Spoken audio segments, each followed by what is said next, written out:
Caribbean Newsline is brought to you by the Barbados Tourism Marketing Inc.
Trade unions in Grenada have called off their industrial action after government reportedly made a commitment to outline new offers regarding the payments of pension and gratuity to retiring public servants.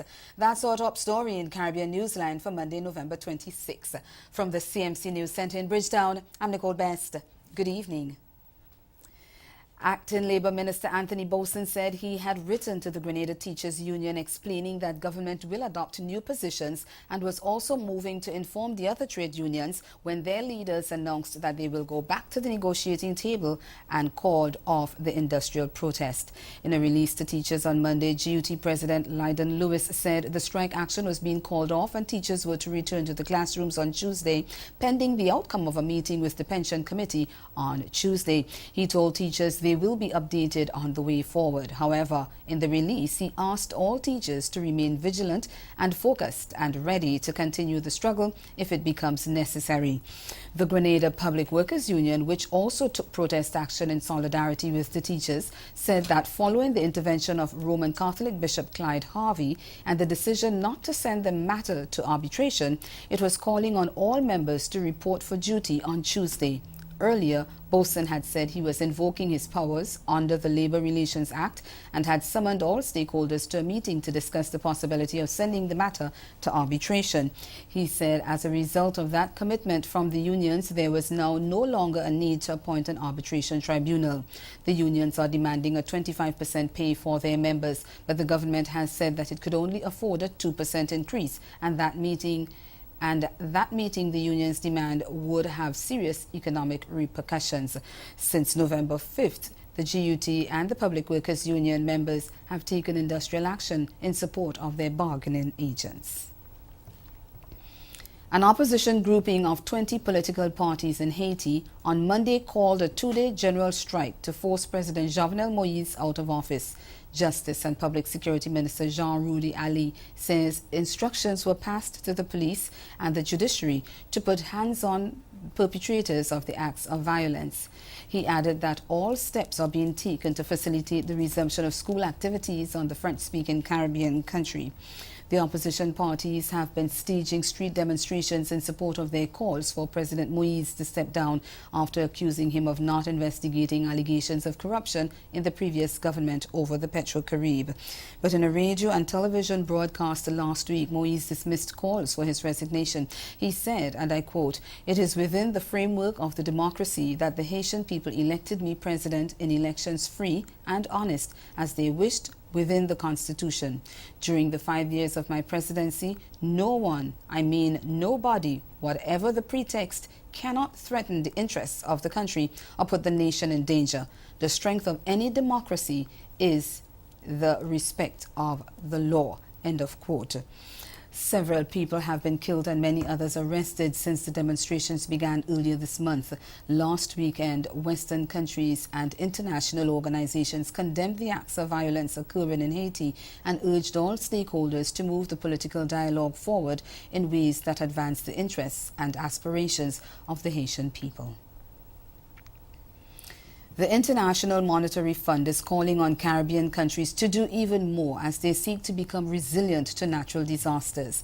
Addressing the one-day Building Resilience to Natural Disasters and Climate Change in the Caribbean, IMF Managing Director Christine Lagarde says while Caribbean countries have made some good progress, they can do even more, especially with regard to improving the resilience of public infrastructure and key economic sectors to natural disasters and climate change. Lagarde told the opening ceremony that natural disasters, including hurricanes, have caused widespread damage globally, and in the case of the region, Hurricanes Irma and Maria devastated parts of the Caribbean last year, causing so much destruction and suffering. So these are repeated reminders that natural disasters know of no boundaries and carry no passport. No country is immune, no region is safe. And in so many instances, the finger points to climate change, surely the greatest existential threat of our time. Just recently, not to mention the report that was released a couple of days by the US administrations, but just recently, the UN Intergovernmental Panel on Climate Change told us that the threat to our planet and its people is even more grave than we thought. As you all know so well, it is already making these disasters more ferocious, more frequent, and more frightening. It is therefore crucial that countries live up to their Paris Agreement commitments and move toward a fully decarbonized global economy over the next few decades. We must push forward with great ambition and resist any temptation towards backsliding. The IMF official said that equally important is adaptation and strengthening resilience, adding this has special resonance in the Caribbean region, which is on the front line of climate change. Its islands are amongst the top 25 most vulnerable nations, and their small size implies a big cost. Disaster damage in the Caribbean is 6 times more than in larger states. Think about this. In the United States, where it was much talked about, Hurricane Katrina generated losses of about 160 billion back in 2005, 160 billions.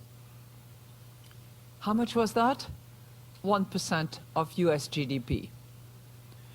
Compare that against Dominica, present here today, thank you, Prime Minister, in 2017, where damages after Hurricane Maria exceeded not 1%, 200% of GDP. It follows that building resilience to natural disasters and climate change in this region is a necessity, not a luxury. In other news, Trinidad and Tobago Security Minister is seeking partnership with businesses to fight crime in all its forms. At the annual Chaguanas Chamber of Industry and Commerce Christmas dinner on Saturday night, he called for businesses in the area to support the police crime-fighting efforts by making available feeds from their CCTV cameras. We get more in this TTT news report. Minister of National Security Stuart Young says government is willing to work with the private sector in the fight against crime. He believes the shared CCTV feed to the National Operations Centre will aid in doing so. And Chaguanas is a main hub. The better we will be at in detecting crime, sometimes even in preventing crime. So this tonight is a request of you, all of you businessmen in the Chaguanas and Central area, to begin considering, when we make the request officially, providing us with your CCTV camera footage, and you decide what it is. Obviously, the ones that point outwards, face the roads, face the sidewalks, face the streets, etc. He says they are also finding ways of improving the quality of CCTV camera footage. We're going to be using things like facial recognition, license plate recognition, and these other types of available technology to help us in the fight against crime. As it pertains to white-collar crime, Minister Young reminds that this country is not immune to the effects of it. He says it's also another area that they will welcome information, tips, and any type of useful intelligence that will help in eradicating white-collar crime.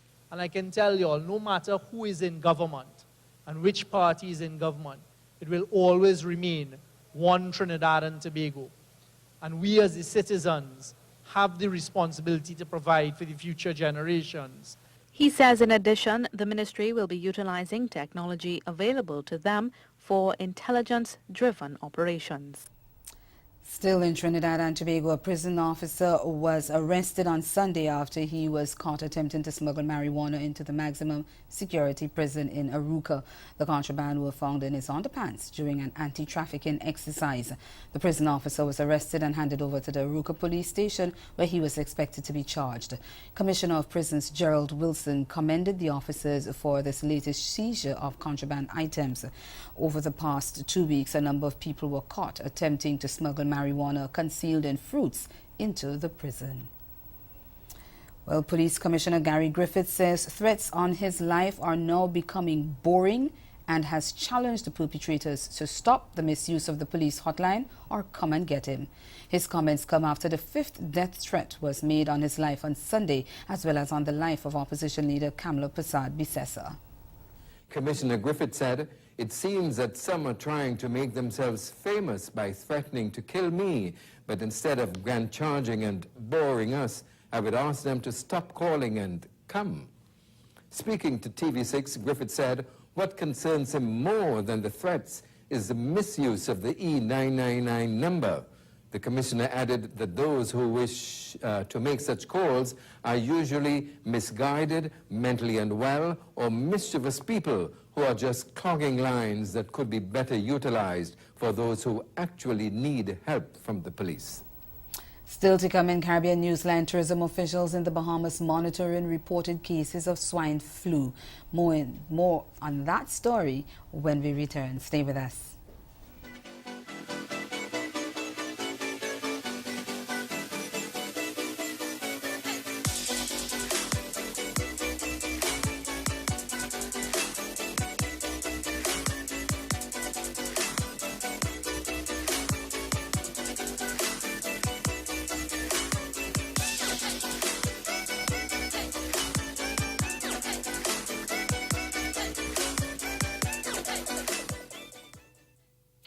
Barbados, a gift to you. The stars are coming. Hennessy and FAS 7-Star presents Hennessy Artistry. Saturday, December 1st, Kensington Oval. Doors open at 7, showtime 9 p.m. Trey songs.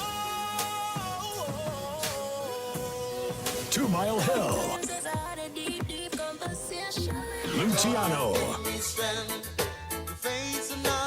Romaine Virgo. Popcorn.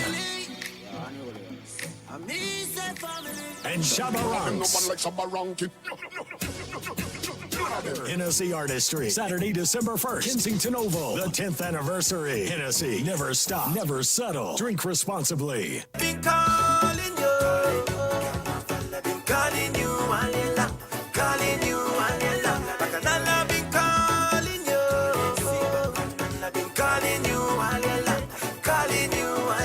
I won't leave you alone. I won't leave you alone. I won't leave you alone. No, no, no, no, no, no. Don't you reach me free complete? Can't have a lane of toss and sleep. We couldn't wait to catch jump in the street. 365 say we don't get the heat.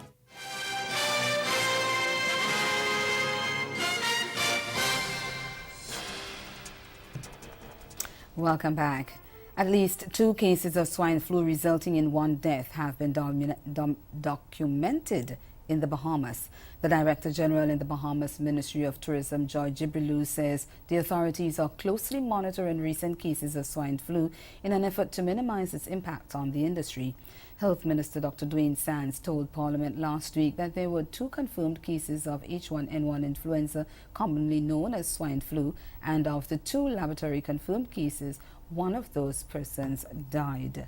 He said the reported number of flu cases ranges from 200 to 650 annually. However, in response, the Director General of Tourism said all the necessary information obtained by the Ministry of Health is always passed on to the Ministry of Tourism. Meanwhile, SANS has encouraged all individuals over the age of 6 months to get vaccinated, especially groups most susceptible to contracting the virus. He said healthcare providers, youth, the elderly, morbidly obese individuals and other groups are more likely to catch swine flu. Jamaica's Transport Minister Robert Montague is scheduled to meet with the head of Taxi Association on Tuesday about issues with the road traffic bill and other industry-related matters. On Friday, the Senate debate on the road traffic amendment bill was postponed to allow for public education and consultation. We get more in this TVJ News report. Of protest by some taxi owners and operators last week. In an interview with TVJ News this morning, President of the Jamaica Association of Transport Owners and Operators, Louis Barton, said he is hoping that tomorrow's meeting will provide clarity on the government's plan going forward. I'm hoping that he may be able to give us some indication of what could be done or what he's going to do. But everything kind of depends on what is happening on Tuesday at that meeting. And if nothing is positive, then we'll probably take some goals from somewhere else to find out what we're supposed to get out of this. Mr. Barton says he's hoping that taxi associations will have an input in the amendments in the road traffic bill. In the meantime, he says the decision to delay the debate on the road traffic bill is not just a win for taxi operators. I would call it a win, but we're not about to boast over it. It is a win for Jamaica as far as I'm concerned. We are hoping that this whole thing will be resolved for the benefit of Jamaica, not just transport operators. Barbadian jurist Justice Andrew Burgess will become a judge on the Caribbean Court of Justice, the CCJ, in 2019. The announcement was made by President of the Court, Justice Adrian Saunders, earlier on Monday. Justice Saunders said Justice Burgess brings with him a wide range of international and regional experience, which will be a great complement to the outstanding jurists already serving the court. Justice Burgess, a member of the Barbados Court of Appeal, was previously a Dean of the Faculty of Law at Cave Hill campus of the University of the West Indies, the UWI. He also served as a judge of the Inter-American Development Bank's Administrative Tribunal in Washington, serving as its vice president in 2007 and 2009 and as president from 2009 to 2010. He is also a judge on the World Bank Administrative Tribunal, having been appointed in 2013. In 2017, he was elected by his fellow judges to be the vice president of the tribunal. Justice Burgess, his appointment will fill the vacancy left by the elevation of Justice Saunders to the position of president, and that took place in July. And ahead in Newsline Sport, Islam's 6-wicket haul condemns Windies to an historic defeat in the third day first test against Bangladesh. Stay with us. Sport is next. This hurricane tip comes to you compliments the Caribbean Disaster Emergency Management Agency and the Caribbean Media Corporation. Be prepared. If the eye of the hurricane passes over, it will be calm for a short period only.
Next time on Coalition Corner, giving young people a voice in advocacy. Not speaking on their behalf, not letting them be in the background or using them for photo opportunities. It's young people who know their rights and are able to speak up for themselves. If you are not giving them the information and they're still going and being promiscuous and having sex, what sense it make? Adolescents and youth do have sexual and reproductive health rights. Don't miss the next Coalition Corner.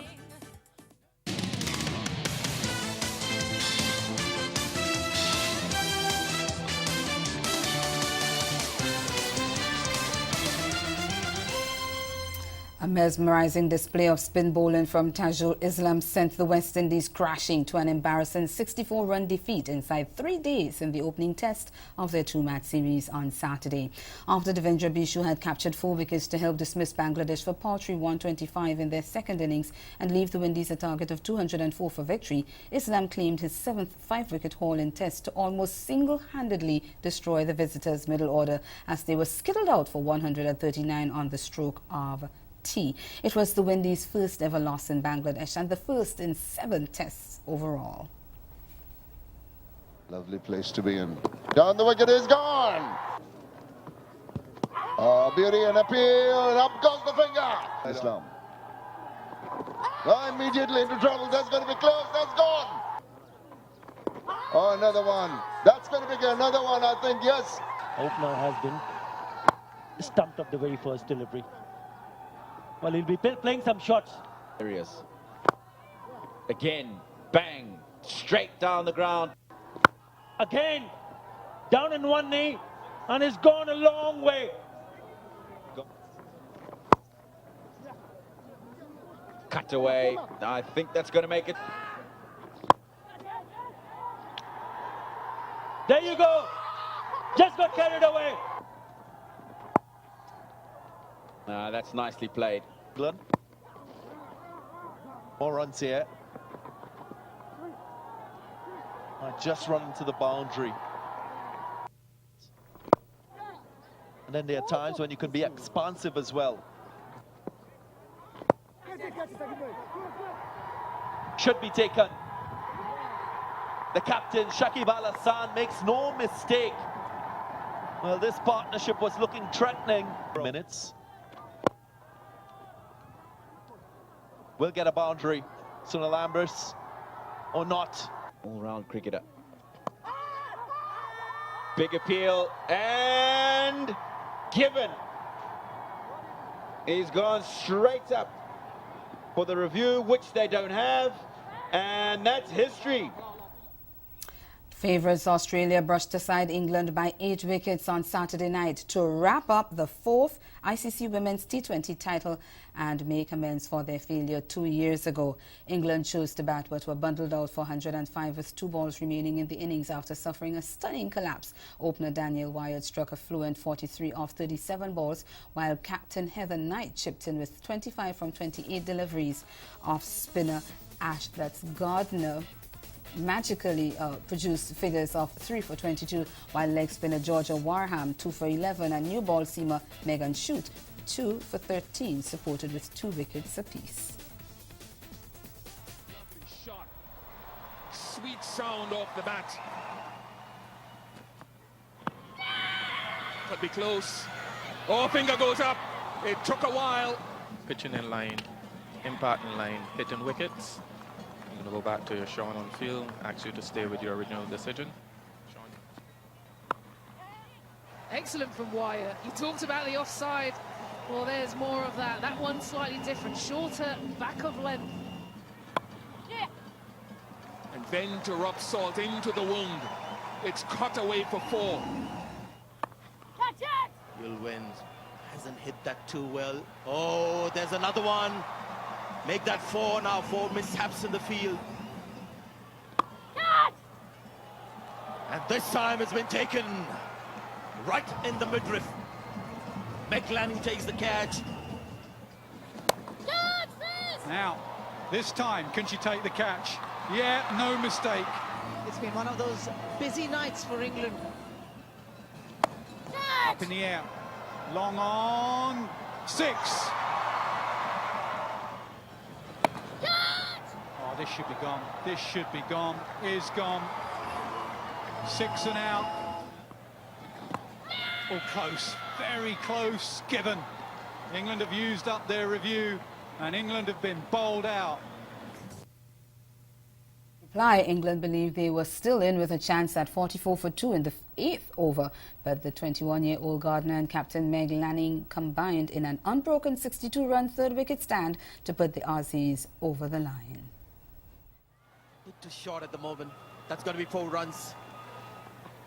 And then again, so this shot even better than her first. Again, very short. This is poor bowling. This is a poor start from England. One of her favorite shots. We just saw it in that little package against West Indies at Guyana. Oh, she just parried it onto the boundary rope. Bowl. So again, Elisa Healy just showing her stumps. Lovely. Nice use of the feet to get close to the ball. Oh, gone. Gone. Good wicket to get. Beautiful from Meg Lanning. Even across this wet, slow outfield.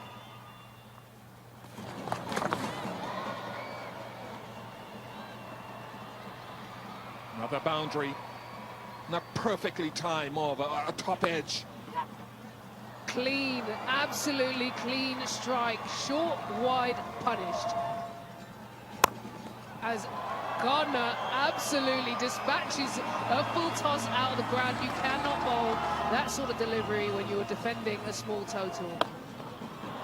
And she has gone downtown, one of the biggest ball strikers in the game. Sat up nicely. That is huge. And that is out the park. Takes Australia to 93 for 2. It's gone away for 4. The scores are level. It's 105 for 2. They play tip and run. They get home. Australia, champions 2018. They have now won it 4 times in the last 5 occasions. And that's the sport. Stay with us. We'll be right back. Caribbean Newsline is brought to you by the Barbados Tourism Marketing, Inc.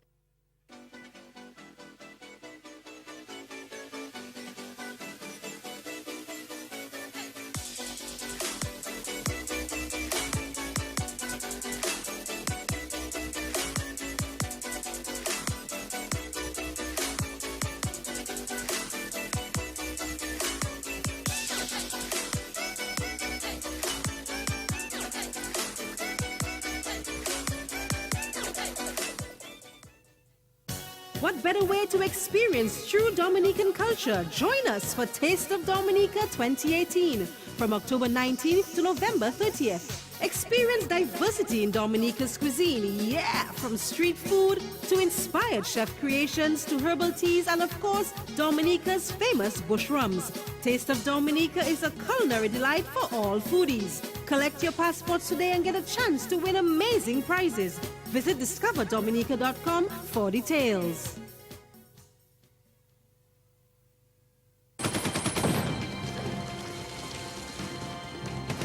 September 5th saw the commencement of trench warfare as soldiers on both sides dug in.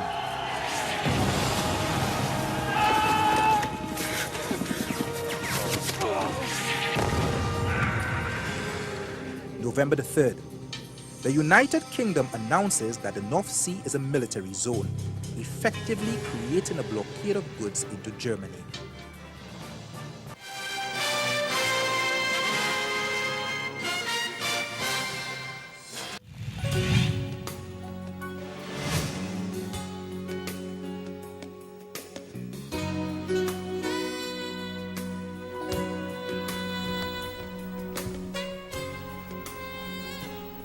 Again, the major developments of this day, trade unions in Grenada have called off their industrial action after government reportedly made a commitment to outline new offers regarding the payment of pension and gratuity to retiring public servants. And in sport, Islam's 6-wicket haul condemns Windies to historic defeat in the third-day first test against Bangladesh. That's Caribbean Newsline. For news and sport around the clock, log on and subscribe to CarnaNews.com. Have yourselves a good evening.